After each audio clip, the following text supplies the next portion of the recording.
Sebelum zaman Nabi Nuh, sebelum datangnya banjir besar yang mengguncang bumi, ada seorang nabi yang hidup dalam kesunyian sejarah, namun derajatnya diangkat tinggi oleh Allah.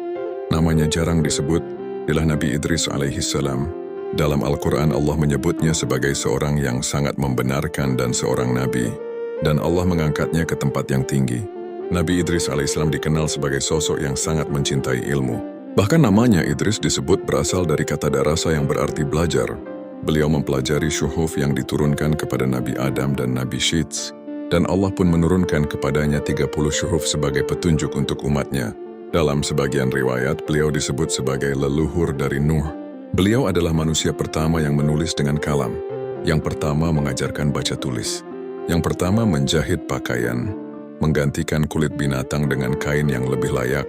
Ilmu di tangannya bukan sekadar pengetahuan, tapi cahaya untuk melawan kegelapan. Namun Nabi Idris bukan hanya ahli ilmu, beliau juga gagah berani. Di tengah kaumnya yang durhaka, keturunan Qabil yang menjauh dari petunjuk Allah, Idris berdiri tegak membela kebenaran. Beliau mahir menunggang kuda, memahami perhitungan dan perbintangan, dan tidak gentar memerangi orang-orang yang menentang wahyu. Karena keberaniannya, beliau dijuluki Asadul Usud, singa dari segala singa. Tapi kekuatannya bukan karena otot, bukan karena pedang, melainkan karena hatinya tidak pernah lalai dari mengingat Allah.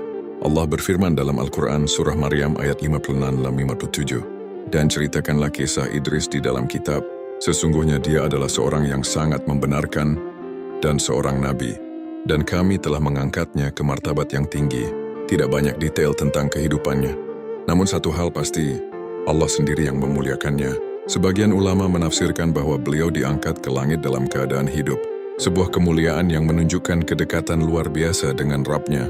Di zaman ketika manusia mulai lalai, Idris memilih ilmu, memilih zikir, memilih keberanian membela kebenaran, dan karena itu Allah mengangkatnya tinggi.